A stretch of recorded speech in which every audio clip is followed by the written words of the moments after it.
Hello and welcome to the Global Business Podcast. I'm your host, Mark Philpott.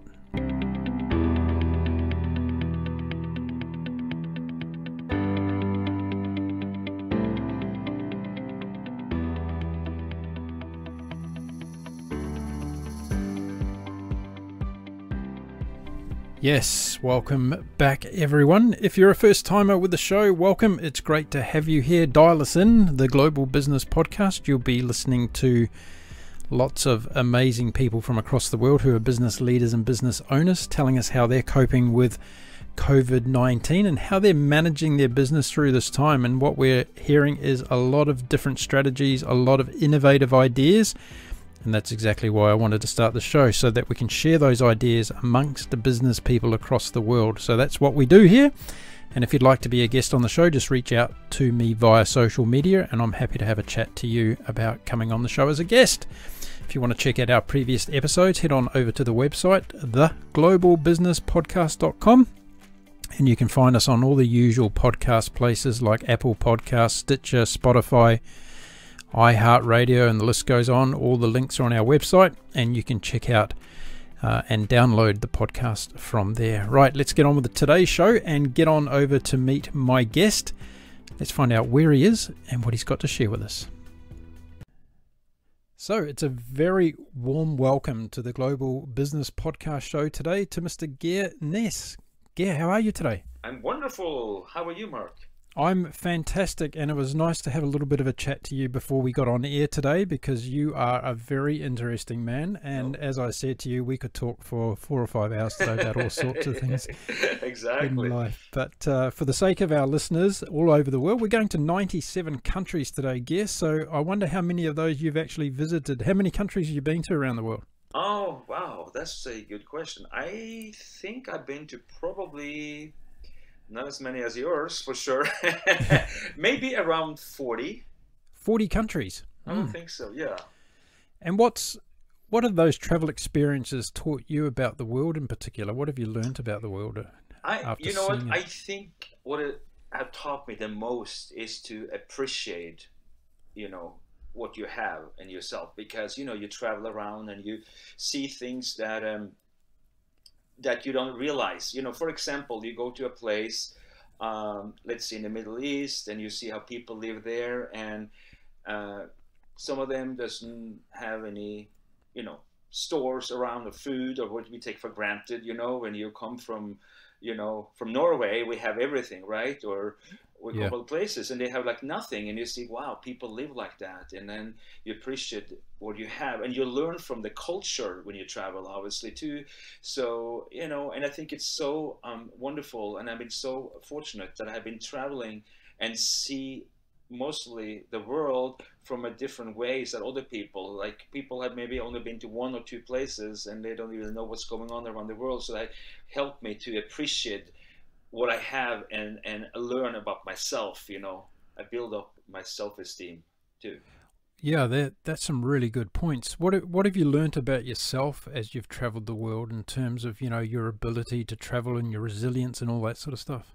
I have learned, first of all, to appreciate things more. I am more calm. I'm not so stressed about I need this and that. It's like for example, I went to the Grand Canyon several years ago for the first time, and being up in Grand Canyon and you see how little you are and how big and extreme that thing is, it's like, wow. And you're closing your eyes and you just breathe, and it's like, wow, this is really something. I can just relax. I don't have to run around and check my email and doing all this stuff. You can just let it go. So I turned my phone off and I was just by myself for hours, walking from one rim to another, and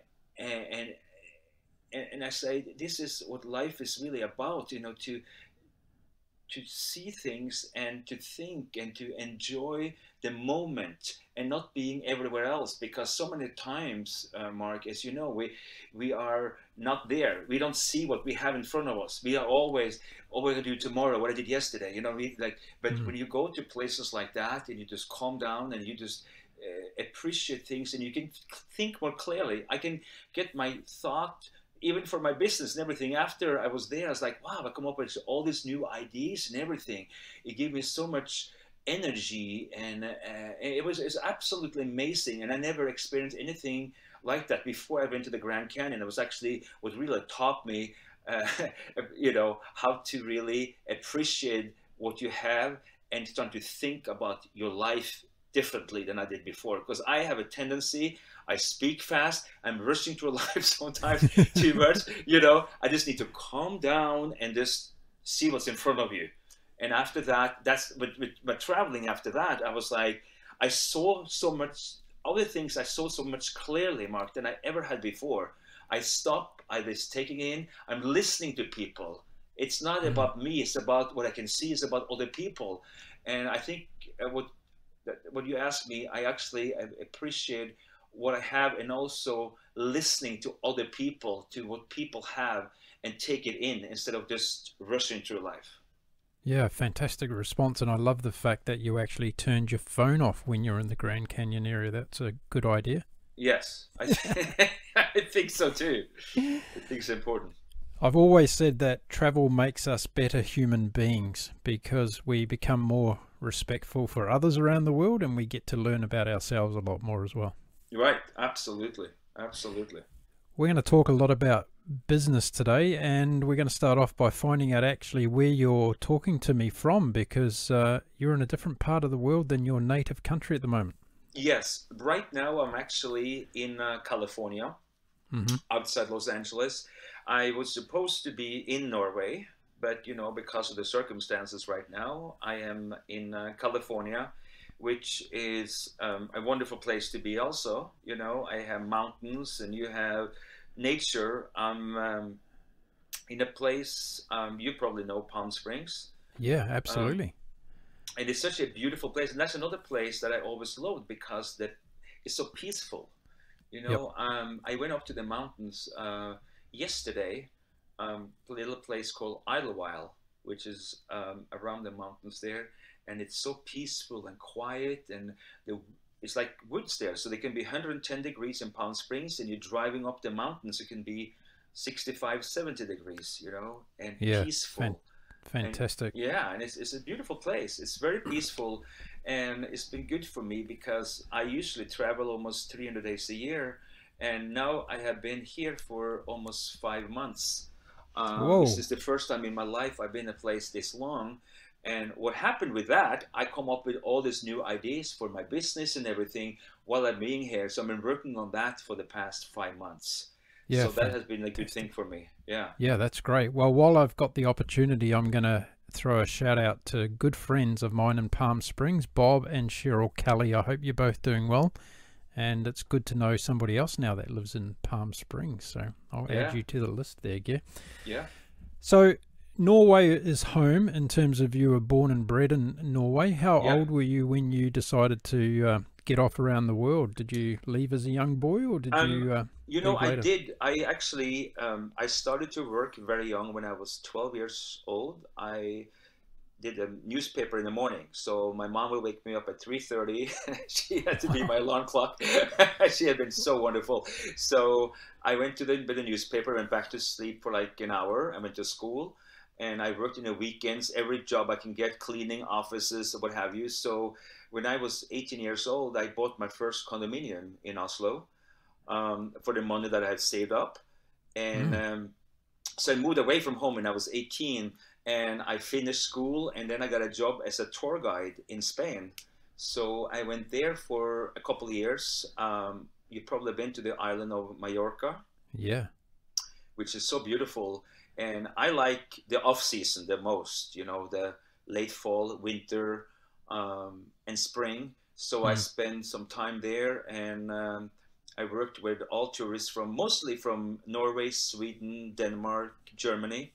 And I was also doing cabaret, like a, what do you call it? Like a cabaret with you dancing, singing, and all that. Right. Because I always love acting and what have you. So that was something that fit me really well. So we did that. And wintertime, I went over to the Canary Island to work in the winter, and then back to the summer, I was working on the island of Mallorca. So I did that for a couple of years as a tour guide. and that taught me a lot in a very young age, how to deal with a lot of different things, from people that want to, sad parts that people want to commit suicide to, and you're young, you had to deal with it because you're a tour guide, right? So you had to pick up things and learning things very fast, Yep. which I loved. And, you pick up some languages and what have you, and you meet so many interesting people, and people that have everything, and people that doesn't have anything at all, and in between. So I learned a lot about myself, in a very young age, doing that. And from there, that took me, from traveling, doing that. And I always wanted to also come to United States. So I actually came to United States to study producing, directing, and acting. I did that. I went to school for over 3 years. I got to study also a master class with a woman called Stella Adler. She was an amazing, she had done a lot of big actors before. And I remember, Mark, she was telling me when I took her class, and I always have an accent and what have you, and she said to me, after I was finished the class, she come up to me and said, Geir, whatever you do, just be yourself. Don't try to be anyone else. Be you, and you will be successful. Whatever you wanted to do after here, she said. But if you're yourself, I guarantee you, you're going to be successful. As if you try to be someone else, you can just go back to Norway. And, that sticked in my head, and she had taught Meryl Brando, a lot of big stars, right? And I'm with this amazing woman, and I always, and everybody else that I went to class with, they're trying to lose their accent. They want, you know what I mean? They try to be like everybody else, right? Yeah. And we do, you know what I mean? We try, oh my God, it can't be me, that can't be the right way. I had to be someone else. And I always remember her telling me that, and that has stuck with me when I started my business and how I started my business. I thought about her every day. I think about what she said. Every time I try to do something that is not right, you can tell with your heart, you say, Gabe, this is not right, but you're still doing it, and it will be a disaster, whatever. So I always try to listen to my heart and do those things. And every time I do that, it works out great, So she really taught me how to listen to yourself and be yourself, which is so important. So the desire to get into acting, where did that come from? Did you have somebody that inspired you, or a role model as such? It was mostly watching American movies when I was little, and I always saw my God, this will be a great thing. So I got a job in Norway on a little sitcom on TV. I was a small, tiny little part, and I'm going to play a waiter. And I'm pretty clumsy, do things hard, so I was pretty funny because I dropped everything and I did stuff, and it was funny. So we did that on TV a little bit. And then when I came to Spain, I could continue doing it. And I did some children theaters and what have you back home in Norway before I went to Spain. And I always liked to be on stage. I like to be funny. I like to talk to people. And I wasn't afraid, to be in front of people. So it was kind of like a natural thing for me. And when I was in Spain, I could sing a little bit. I'm not a great singer, trust me, but I could do a little bit of everything. And being a tour guide and do those cabaret things, you have to just do it. And you did it, and people liked what they saw. And then I met this producer that saw me, and he said, oh, you're so funny, you should try to do some more with your talent or whatever. And I thought about it, and I said, wow, we're going to the States. I don't know anybody there. So I wrote to a couple of schools in New York City, in Los Angeles, and I got accepted, or to a school in LA, but I had to go and audition. So I just told my parents and everybody that they already accepted me, which they didn't, so I had to go. So I took my stuff and I came to LA by myself. I didn't know a single person, and I went into this classroom and I did an audition, and they liked me and they accepted me, and I started acting school for 3 years. Wow, what a fantastic journey. Yeah, so that's how I started that. But I also learned so much from what I'm doing today, going to acting classes and doing all that. And I did a couple of commercials and a couple of small B movies, and I got my Screen Actor Skill card, a SAG card, as you call it, to be like an actor and all that. And then I come up with the idea when I was doing that to do what I do today. So there's just over 5 million people in Norway. Have many gone on to have amazing acting careers in Hollywood and beyond? Not that many. Probably, I will say Liv Ullmann is probably the biggest star that we have, and she was married to Bergman. Bergman, yeah. From Sweden. He was very famous there. And she is probably the most famous one. Probably for a lot of people that are listening to you now doesn't know who she is, but you can look her up. It spells Liv and Ullman, Ullman, Liv Ullmann. Right. And so she is one of the famous one that we have in Norway. We don't have many, stars that have gone that far. I mean, we have some now that started up, and we have some very talented people in Norway, for sure. But no one that really have been sticking out to be a big star yet. But I think they're knocking on the door. It's always fascinated me, Norway, because it's a country pretty similar in size to my homeland of New Zealand as far as population goes, and I've always considered that as smaller countries with smaller populations, we've always done very, very well when it comes to being on the world stage and different things, whether it be running businesses or doing sports. And the Norwegians are famous for winter sports, of course, and you've done some, or had many legends in that area, but also in business as well. So there's a lot of famous business people around the world in Norway. Absolutely. We have we also our oil and everything. We have people in that industry. We have in hotels, we have a couple of people that's been doing really, really well. One of the guy that I think is very fascinating, his name is Petter Stordalen. It spells Stordalen, Stordalen. You got people that are listening to you can look him up and see, but he started really with nothing at all, and is now a multi-billionaire and have been doing phenomenal. But he's starting to, I think he rented one little space, and he's starting, and he bought one and another one, and got hotels after hotels, and now he's a huge mogul. I think it's all over the world, and he's working very hard, and his I think it's only like 56 years old or something now, and so we have that, that, and I think it's so great when one thing, if you get money from your parents or you inherit a lot of money, I think it's whatever, but this guy, it started from scratch, from nothing, build yourself up, and he gives back to the community and everything too. So I really admire him a lot, what he have done. And there's many other ones too, but he is one that I really, when I think about somebody that's starting from nothing, and Norwegians, has been doing really, really well. A lot of people gloss over the fact that big businesses always start from being small businesses. Absolutely.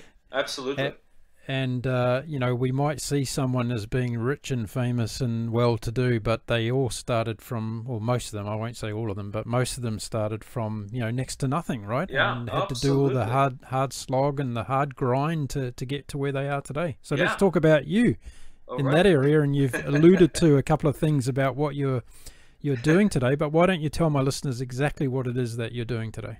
Yes, I will. I could tell you how I started in this business. Please do. It's a fun little story that.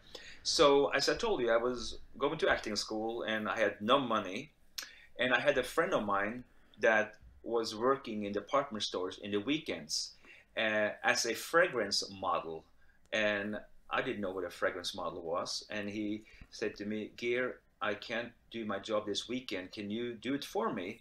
I said, "Sure." And he said, "So what do I do?" I said, "Well, it's called a fragrance model. What you do, you just go into the store and you work for this line and you spray everybody that comes into the store, with perfume." I said, "Okay, I can do that, So I go into this was in Los Angeles. So I go into the store, got my perfume bottle, and I sprayed everybody come into the store. I ran after them and sprayed them, and people, "Oh my God, who's this guy?" You know what I mean? This crazy guy running after us with his perfume. I was told I do everything 110%, Mark, So, right. So then the store manager come up to me and said, excuse me, but I don't think this is for you. You have to leave, you know, because people were scared of me. They had complained. So I get fired after like 3 minutes doing this job. But but then I started to learn, you know, how to do it. So I got a job in another department store, doing the same thing, but then I learned how to talk to people and what have you. So people come up to me and ask me, so where are you from? And I said, Norway. And they asked me, doesn't Norway have their own fragrance or somebody that, you know, because we have everything else here in America. We have Italian and French and whatever, but Norway. And I said to myself, that's interesting. I always loved scent, you know.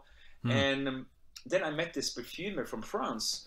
And I said to him, how do you create a fragrance or make a fragrance? And he said to me in this French accent, well, you had to find the ingredients that you like. It's very important.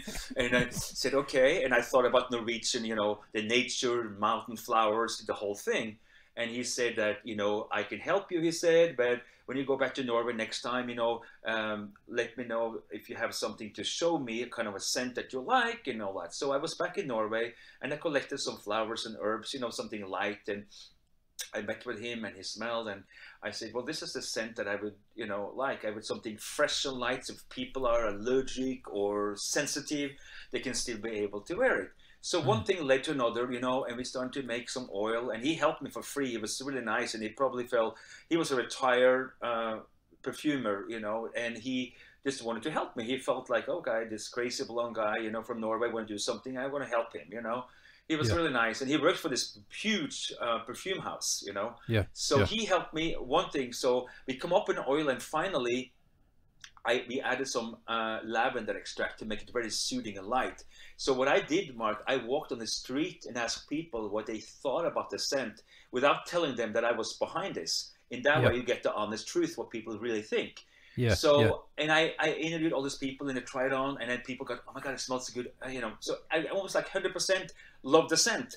And much more than the fragrances that I used to work for before, you know. This was like, so I said, this is the fragrance I had to go with. But now I needed, you know, first of all, I needed a name, and I need money to produce it. So a friend of mine that actually I have met in Japan, in Tokyo, when I was there for a short time, he said to me, and we become really, really good friends. And I told him that I wanted to do this, but I never asked for money. But he came up to me one day, knocked on my door, my little apartment in LA, and he said, Geir, I know you're going to make this happen. You can pay me tomorrow or in 10 years, I don't care.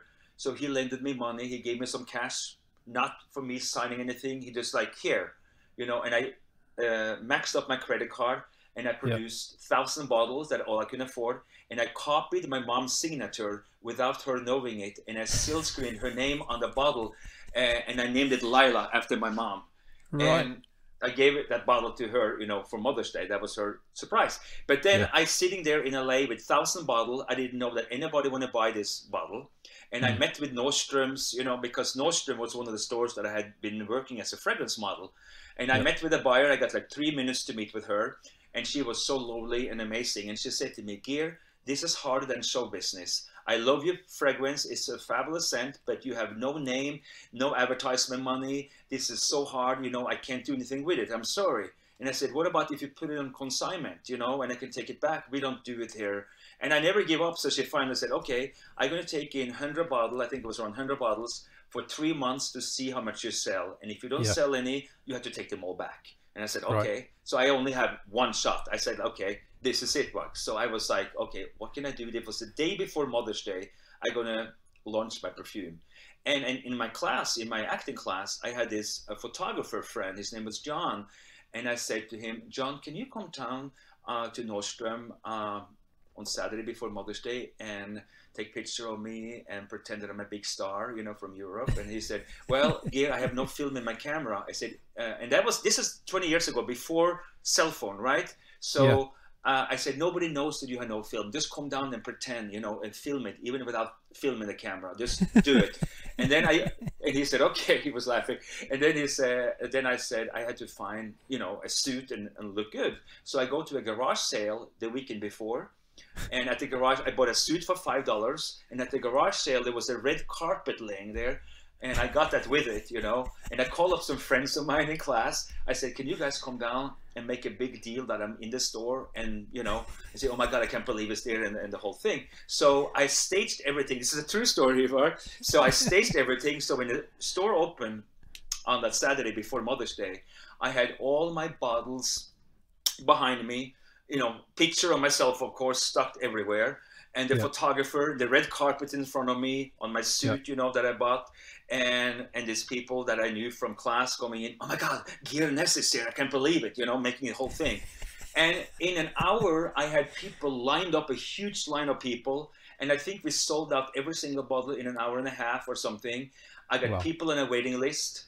Nordstrom called me up the next Monday. And they said, you know, what happened? We look like we don't have any bottles left. And whatever. I said, well, we sold them out. And they were shocked. And it's like, wow. And they ordered more. And that's how I started, you know, with basically believing in myself and make this thing like a success, you know, from, it could be both, right? And then I got into 2 Nordstrom, 3 Nordstroms, and one thing led to another.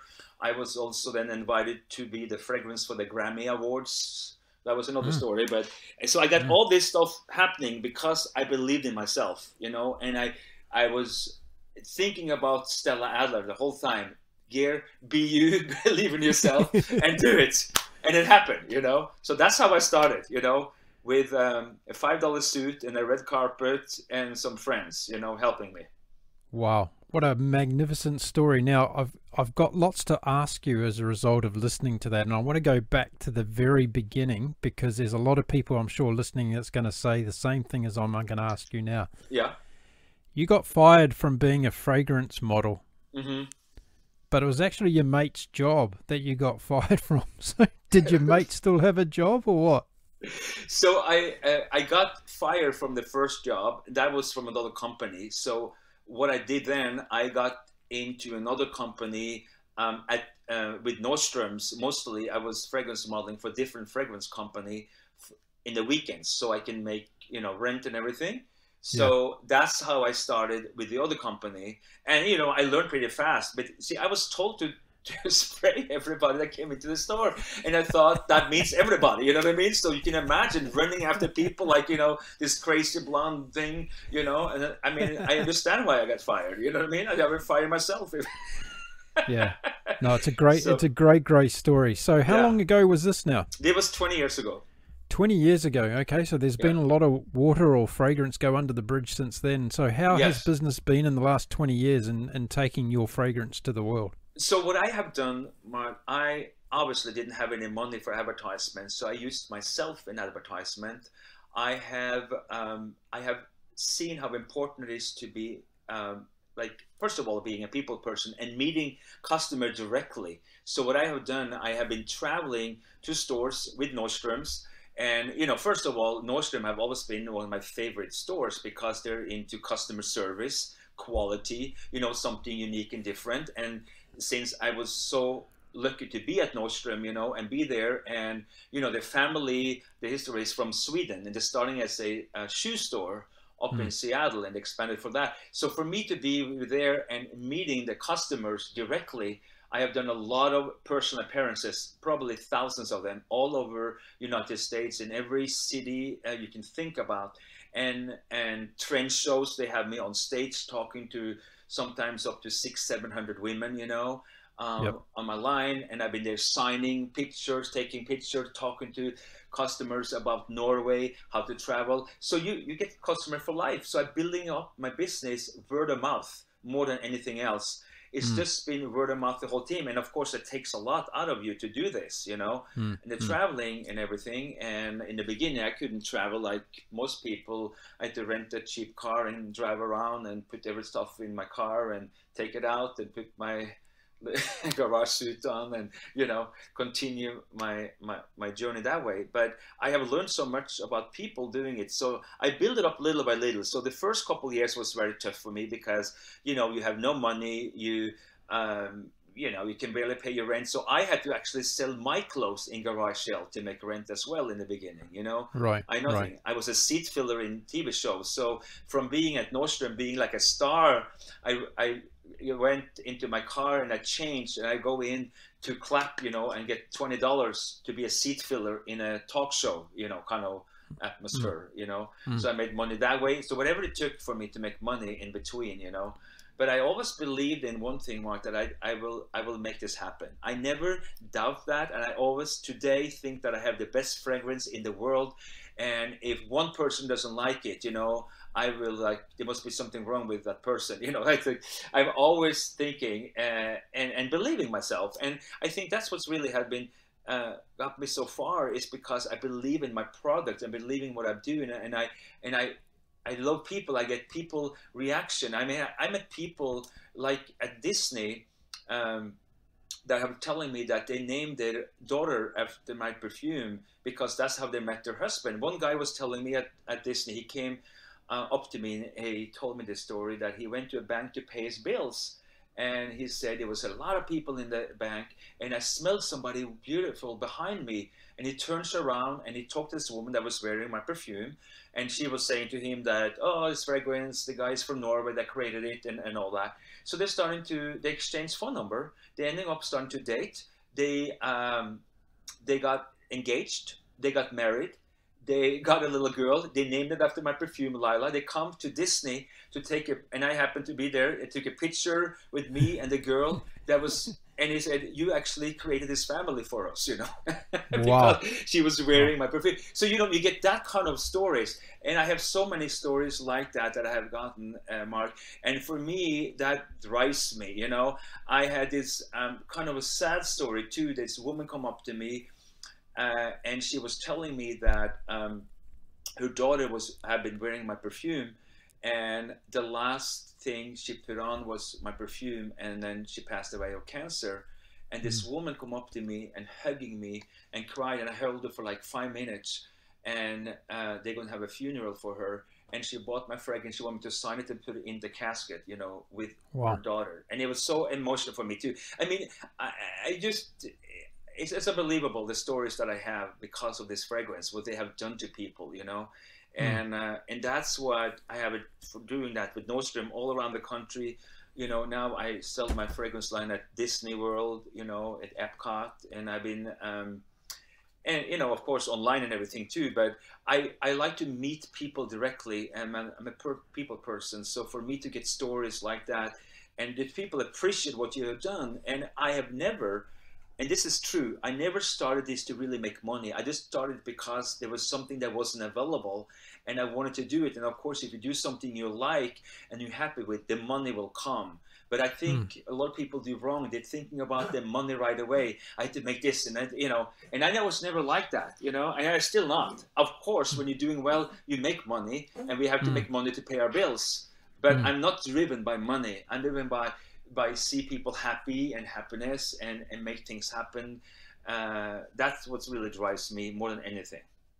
So where did the entrepreneur spirit come from? Was there somebody in your life? Was it someone in the family that had this entrepreneur DNA built into them, or how did it develop within you? I think it was the totally opposite, because I came from a family that we didn't have really money at all. I came from a family we were 5 people, 3 boys, my mom and dad. We lived in a 4-plex in Oslo with 1 bedroom. So we were 3 brothers living in a bedroom, and my mom and dad were living in the living room. So that was their bedroom. So they have no privacy. And we had to share a bathroom downstairs, like 3 flats, to the basement with our neighbors. So you can imagine in the wintertime when 10, 15 below zero, you have to walk down there to the bathroom and go back up and everything. So I said to myself when I grew up, it's like I wanted my own space. That's why I bought my place when I was 18 years old, my first condominium. And I always wanted to do and make things happen. I've been figure out what I can do with work-wise, because my dad was, he works very hard, but he didn't make a lot of money. Mm. And so, but he was such a hardworking guy, and he was a ski trainer. So I started to do sports and everything, and he taught me so much. And my mom was the most loving person that you ever meet, and she gave us all this love. But we didn't come from anything. But I didn't know anything better either. I didn't think that we didn't have any money at that time. I just say I want my own space. I want to create my own living. So I just came from that I want to do something different, because I see my dad is in this office, you know, working and with math and doing all this thing, and I was more I want to do something different. So I want to do my acting, I want to do coming out and do that. So I just it came from that I want to do something totally different than what I was used to and I grew up with. Mm. So let's go back to the beginning of this year, 2020, and you know, your business is obviously well established after 20 years and it's doing very, very well. What plans did you have in place for the business for this year before COVID-19 came along? Okay, so this year I was supposed to launch a new fragrance that I had, that was supposed to be done now in the fall, and Yep. because of what happened, I couldn't do that. I was supposed to come up with some new items. So when February, March came along, I was back in Europe in February, beginning of March, and I was going to come back to the States and to do all this. I already bought the bottles and everything, and I started to create the scent, which will know we're going to be next year instead of this year. Mm-hmm. So I had to really plan it differently. I also wanted to come up with some new items for my business that I plan coming out in the fall as well. So I had to put that on wait. But then my website business have been going up like 30-40% from last year.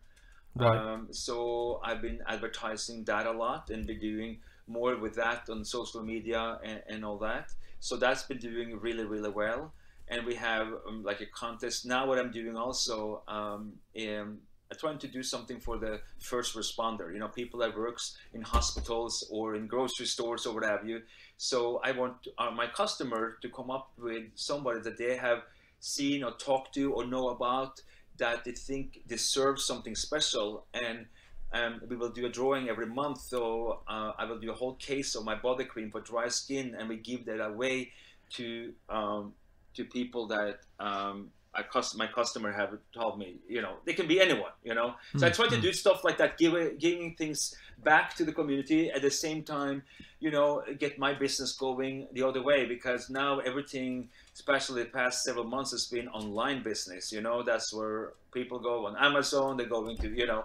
So I've been really focused on that business right now, since I can't be in the store or meet customer directly. And I try to also do some on Facebook, Instagram, that I do my story, that I go in and talk to people so they can get to see me. And I do exercise. I exercise every morning for 2 hours. So sometimes I show people what you can do at home, you know, exercises. And if people are, maybe some people get depressed of this too. So I'm trying to motivate people and come up with ideas what you can do when you're home, or, you know, to think different ways, you know, what you can do. And as you know, travel is the best way, but right now you can't travel that much. But maybe you can go for a walk, or you can do things, or you can do some exercise to feel good about yourself, or make some food, or learn another language, or do something, you know, with your brain. So you're constantly learning things. Yeah, I was going to say that's brilliant, because you've really been diversifying your activities across a whole range of different things. And I like to see that there's a philanthropic component to that as well, because a lot of us get stuck into that mindset of, you know, how things are affecting us, and we focus on ourselves only, and it's very rare that we get to put out for others in a time of need. So it's very noble of you to be doing that for first responders in particular. So I'm sure a lot of people would appreciate that. What has it taught you, this period of time that we're going through at the moment, as a business leader and a business owner? What's it taught you in terms of having to be more aware of what's going on in the now with your business, and being adaptable and flexible? Well, first of all, take nothing for granted, you know. I think it's I think a lot of times we take things for granted, you know. Meaning that what happened right now, you have this line up, and okay, you have whatever, you're gonna make this, you're gonna do this, you're gonna buy this now, and all of a sudden things changes in a second. So to prepare and have your egg in more than one basket, you know what I mean? Like you do your internet, you're building up that, you have the other one, and not just concentrate about one thing. I've been very lucky that I had my internet business, and I've been with some department stores and with Disney and all that, so I have more than one thing. But when these things came, I was supposed to be traveling non-stop this past 4 months, and I've been home or been here for all this time, which have taught me in business that I have to think differently now, and especially for my website, and what more I can do online business, more so than I thought before. I always thought it was important, and I know that a lot of people go over to that, and some of the department stores are suffering because of of Amazon and all that. But also I can be part of that myself as well. I don't have to just rely on other businesses. I can make it bigger myself. So now I have somebody helping me to grow my business more in social media and more on my website, and get it out there, come up with contests, be more out there. I am not really great myself with social media. I try a little bit, but I need to be more focused. So now I have somebody helping me to do more of the thing on Instagram, my story, to be part and talk directly to your customer, to your thing. Okay, this is what I'm gonna do now, and you're part of my life, so to speak. So I have to give more of myself. I'm pretty much a private person, you know what I mean? I'm not really, I don't like to talk really, you probably won't think so, but about me and myself and Geir Ness all the time, because I feel like I like to hear about other people, what they do. But I had to admit that I have to do it. I have to be more what I'm cooking. I'm making food now. I never done that since I was little. Now I have to grill and make my own food and breakfast. So I will show my customer how I do this and how to prepare for things, and in my business, and I tie it into my business. Everything you do, you tie into your business. Even when you cook something and you do something clean food, because I'm all about, my business is about also health and fitness, and feel good about yourself. I'm starting a whole new line of product next year also with animals. So that's something that I also have been working on for the past year or so. That will come out next year. So so everything I do now, I'm trying to focus on the future and what I can do for me, on my own website, on my own social media platform, YouTube, and what you have been so great with is your famous podcast and all that, So so maybe I have a podcast one day too. Let's hope so. Yeah, I highly recommend you get into the podcast world. I wanted to ask you about, what tips of advice would you give people who are listening today in business who, they're struggling with the emotional side of what's going on? They see a lot of doom and gloom and hear about it in the press. What's your advice to people right now today who are struggling a little bit in managing their business? Well, I think the main thing is now to not give up, because that things will be better. They will probably have some hard time right now, and they probably will be for a little while. But if you have an idea and something that you really think will stick, that's something you believe in, not just come up with an idea, but you really have to, if you really believe in your idea, that you stick with it, and you're trying to find out maybe what other people are doing right now. I think the best thing to do right now is social media. If you go into Instagram, my story, you come up with a story there. And talk about yourself, and get some people liking it, and get your friends liking it, and so get more and more people coming into your world, so to speak. If you do a YouTube channel, that you get people liking that, and you can to talk about your business, be sure you're using all those elements. Go in to find out if and sometimes it costs money, but it doesn't have to cost money to go in and starting your own go in and Google how to make your own YouTube channel, you know, and trying to do that, but be sure not to give up, because that's an easy thing. Oh my God, it's too hard, and to this and to that. Like when I started my fragrance, everybody said, "Oh my God, Geir, are you crazy? You can't do a fragrance. There are millions. You have no money, you know." But you believe in yourself and you believe in your product, and you have to have a story. The number one thing I think, Mark, is to have a story behind your product. Whatever product you want to do, have a story behind it and stick with the story. A good story, it's the number one thing, because it makes you more people talk about. If you just come up with something that doesn't mean anything, no. Have a story behind the product and social media, and get that story out, you know. So how has the current economic and global situation, how has it had an impact on the fragrance industry, or has it had an impact on the fragrance industry? What are you seeing in terms of sales numbers and things as a result of COVID-19? Well, the sales has obviously been going down, but not as much as I thought, because I also think people want to feel good about themselves, you know, and the fragrance is very personal, and you know, you feel good, you like what I did with my fragrances, you know, the men's and the women, whatever. It's to feel good about yourself, feel fresh, feel light, you know, you feel good. So in that, and it's not that expensive. It's not buying a house or a car, you know. So I remember when there was a downturn, you know, several years ago, our business was actually increasing because of it. Of course, today it's a little different, because you can go out, and you can smell. I mean, online you can smell the fragrance, but you have a story behind it. So of course, the business is going down a little bit, but my internet business have increased 30-40% because of it too. So more people buying it online, and they know that you can get it online. So which is a good thing. I think almost, you know, department store like Nordstrom, they have a great website, so people go on their website, nordstrom.com, and they can also buy my product there or my own. But I think, if you ask me, the fragrances have definitely going down because of it, but I think not as much as other products, just because it's something that people always like. They like to feel good about themselves. And that's what I'm all about. It's my whole skincare line, everything. It's about feeling good. So I have seen obviously some drop, but not as much as I thought that's going to happen.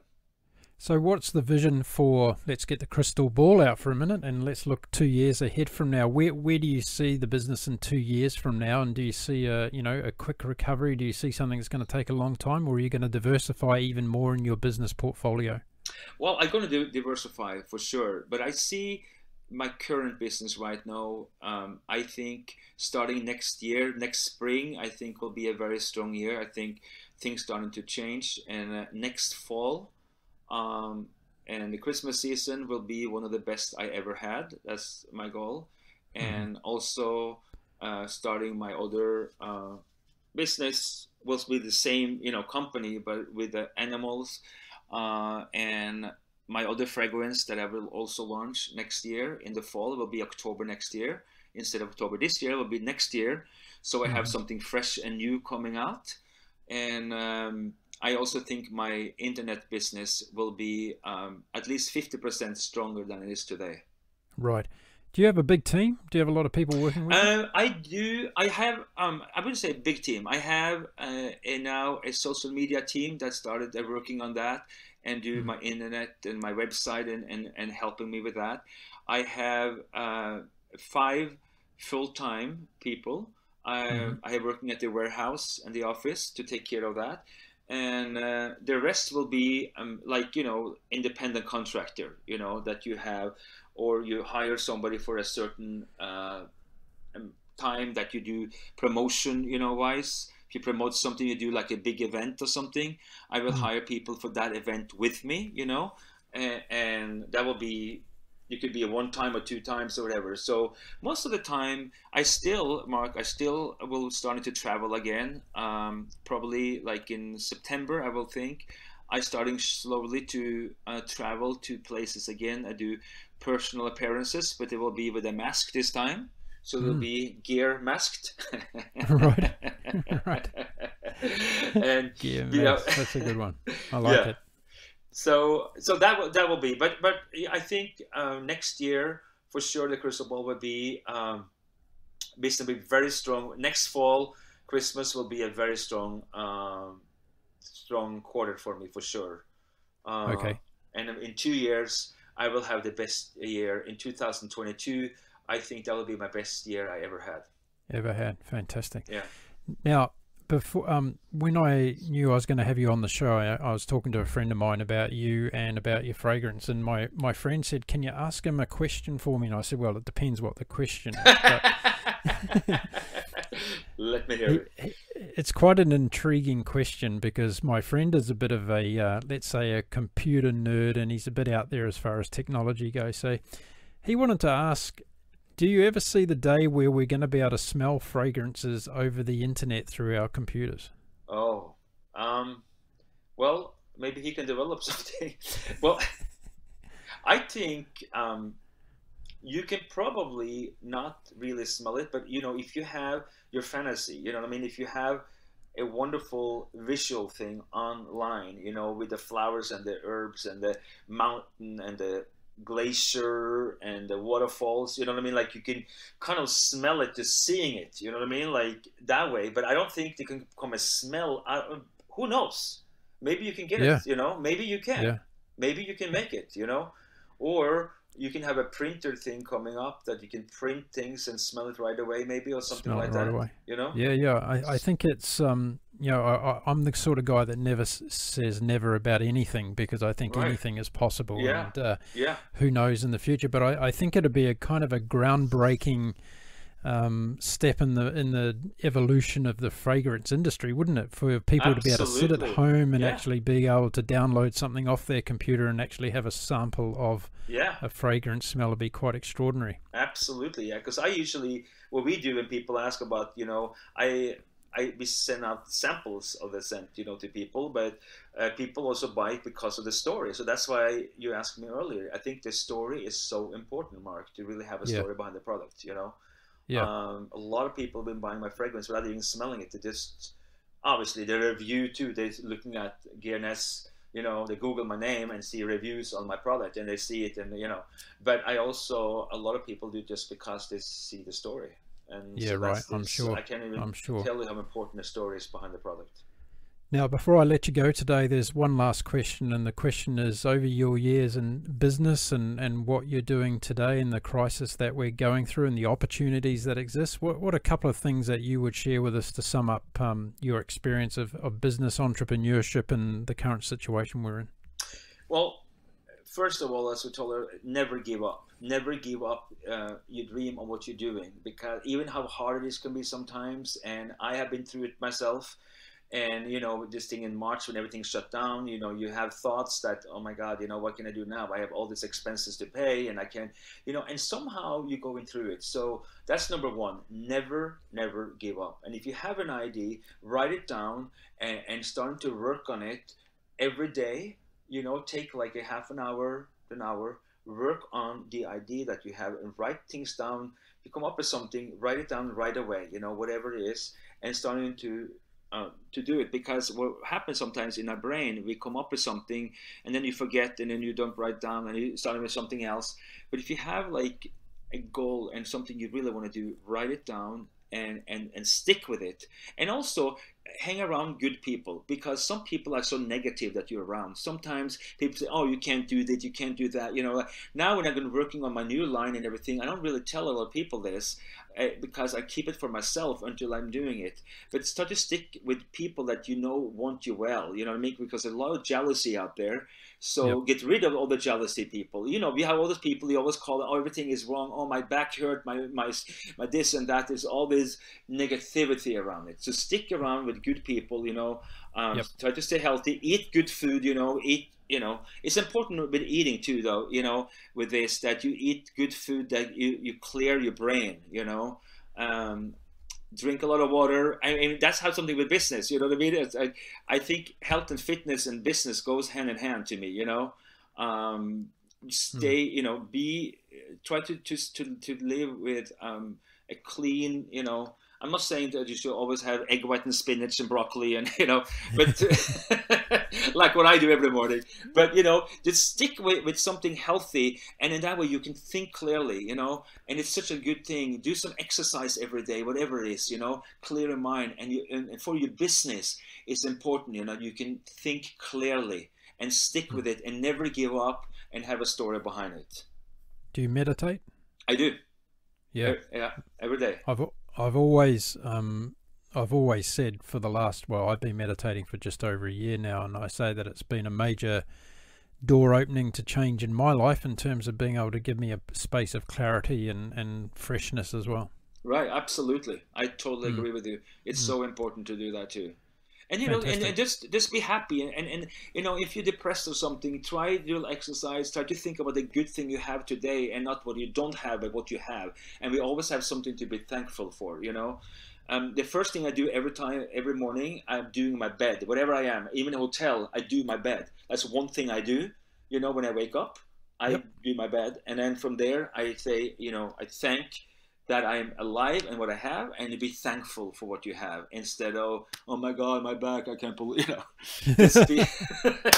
that will help your business. I guarantee you, Yeah, a sore back never helps you with your business. That's a quote from the show today, Geir. That's fantastic. Yeah.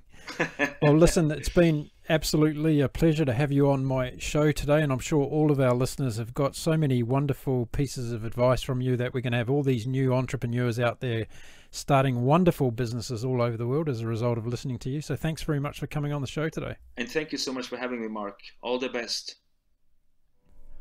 There we are. That was Norwegian Geir Ness talking to me today from beautiful Palm Springs in California, talking about his amazing journey to become the fragrance man and many other things that he's now working on. I hope you found that episode as interesting as I did.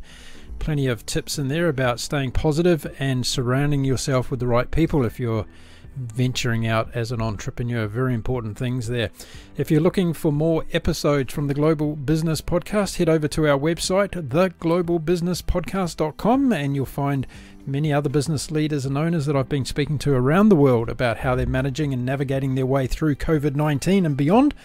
And there's a common theme. Everybody is being positive about the way that we move forward and tackling all the challenges that lay in front of us. If business is not your thing, you're after a little bit more entertainment from the podcast world, head over and find our travel channel called Global Travel Channel. You can find that at globaltravelchannel.com. Over 155 episodes that I've done with people across the world talking about their incredible travel adventures, where we get up close and personal with travelers and find out how travel has changed their life for the better. And if that's not your thing, then I have another show called Humanity Inspires. That's HUMANEITY, inspires.com. And this is a conversational freestyle show that I do with people across the world. We talk about everything from how they're feeling today to any topical events that we decide to come up with. And you'll find some pretty interesting stories there. So head on over to humanityinspires.com and you'll find us right there. Okay, well, that's it for me for this particular episode. Thanks very much for listening to this podcast. If you do like it, please tell someone about it. Share it with a friend, family member, or even a work colleague about the Global Business Podcast Show. We want to get as many people around the world as we can listening to the show. I'll be back again really soon with another episode. So until then, stay safe, stay well, and stay busy, everyone. Bye for now.